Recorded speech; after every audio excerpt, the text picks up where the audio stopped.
Marie-Noëlle Lienemann, bonjour. Bonjour. Vous êtes sénatrice socialiste de Paris, vous représentez ce qu'on appelle l'aile gauche du PS. Il vous a redonné la pêche hier soir, Manuel Valls? Non, enfin, La question est ironique, bien sûr. Oui, bien sûr que non. La preuve a été faite qu'hélas, les leçons n'ont pas été correctement tirées de l'après-municipal. Les choix de François Hollande n'ont pas permis le sursaut de l'électorat populaire et de l'électorat de gauche. Et donc, il ne va pas pouvoir se dérober longtemps. C'est-à-dire on ne peut pas rester sur la même politique. Et quand Manuel Valls, la veille d'un scrutin, vous dit quoi que vous votiez, de toute façon, on continue comme avant, je m'excuse, mais ça ne fait que renforcer les extrêmes. Puisqu'on ne peut pas se faire entendre dans le cadre démocratique gouvernemental des partis traditionnels, eh ben, on va chercher les positions extrêmes, ou bien on dit, puisque ça ne va rien changer, on reste chez soi. Donc, vous considérez que, attendez, que Manuel Valls est le principal responsable? Non, je pense qu'il y a une accumulation de problèmes. Il y a le problème européen et le fait qu'on a les partis traditionnels, notamment le Parti socialiste, n'a pas une ligne européenne qui correspond à son électorat et à l'attente des Français. Et en particulier, à minima, ce qui avait permis un rebond de François Hollande et de fédérer les énergies qui étaient de réorienter l'Europe, on n'a absolument rien fait là-dessus et c'est là-dessus qu'on est entendu. Et le deuxième volet, c'est l'austérité, les politiques qui ne sont ni économiquement efficaces. On annonce le retournement de conjoncture quand 2 jours après, c'est croissance zéro. Donc là, franchement, arrêtons, quoi. Il est temps de changer de cap assez radicalement.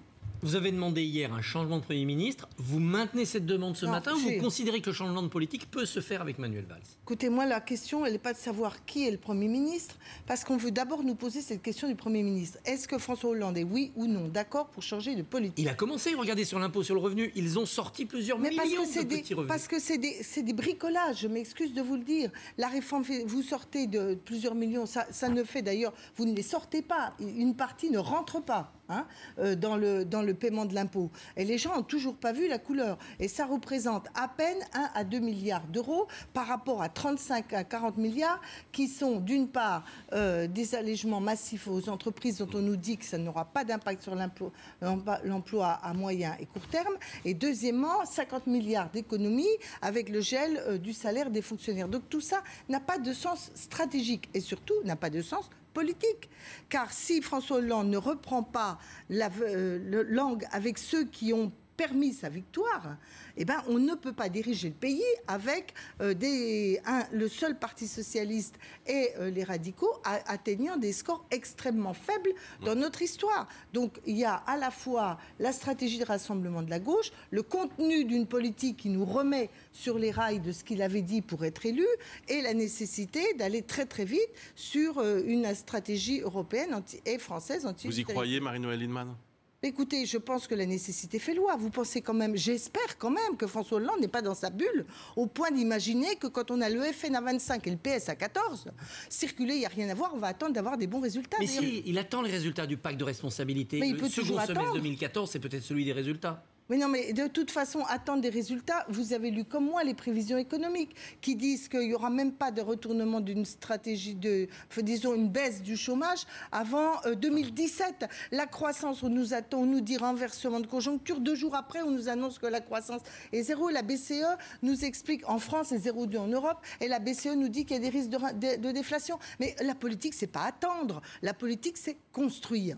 Et c'est ça aussi le message des Français. C'est que il y a eu le non-référendum. Il y a la volonté de retrouver une souveraineté populaire. Si on pouvait l'avoir au niveau européen, ce serait idéal. Mais faute de pouvoir peser sur le cours européen, les gens veulent que la France se fasse entendre en tant que telle. Et là, il est fondamental qu'il y ait des initiatives nouvelles sur le terrain intérieur, sur le terrain européen. Vous n'avez pas hésité hier au moment de mettre le bulletin dans l'urne? Ben non, enfin j'avais hésité avant, mais j'hésite pas quand on est socialiste. Mais vous avez voté PS? Ben évidemment, pourquoi j'ai voté PS? Pour le coup, le message qu'on aurait pu envoyer n'a pas été entendu. Il aurait dû dire, François Hollande, j'ai besoin de vous pour réorienter l'Union européenne.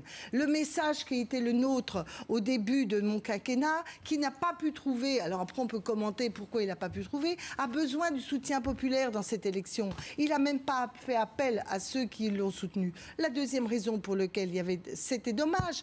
Pour la première fois, Martin Schulz, qui était le patron du PSE, ou en tout cas le candidat du PSE, disait « Je vais faire une alliance à gauche et je ne ferai plus l'espèce de gloubli-glouba, comme diraient d'autres, PPE, c'est-à-dire la droite et la gauche en Europe. » On aurait dû saisir cela. Mais là, une dernière question, Marie-Noëlle Lienemann. Est-ce que la majorité est en danger? On a vu qu'il y a eu 40 députés frondeurs sur le pacte. Qu'est-ce qui va se passer dans les prochaines semaines là? Écoutez, la première chose, c'est de savoir ce que François Hollande va nous faire entendre. Oui. Mais moi, je le dis tout net, on ne va pas être prisonnier de la Ve République. On ne va pas couler avec le navire sous prétexte que le commandant ne veut rien entendre. Donc il faut se faire entendre. Il faut se faire entendre au sein de l'Assemblée avec les parlementaires. On était 41, il y en avait 100 qui avaient signé. Il faut que ces 100 reprennent l'initiative et exigent du gouvernement des réorientations. Et deuxièmement, le Parti socialiste, ses militants, ils sont KO debout et ils subissent des choses. Il faut leur redonner la parole. Si les parlementaires renversent le gouvernement, il y aura dissolution, vous reviendrez à 50, mais 60 attendez, maximum. On n'est pas en train... Je vous dis que la question est de savoir, c'est est-ce que vous faites le pari que François Hollande est capable de s'asseoir et sur une large avis de ses parlementaires et un large avis de son parti, puisqu'ils ne nous ont jamais sollicités, et le large avis des Français. Il faut quand même espérer qu'il va bouger. Ce sera une question d'ailleurs qu'on posera à Jean-Marie Le Guen, qui sera à votre place dans quelques instants, le secrétaire d'État aux relations avec le Parlement. Merci beaucoup Marie-Noëlle Lienemann d'avoir participé à cette spéciale européenne.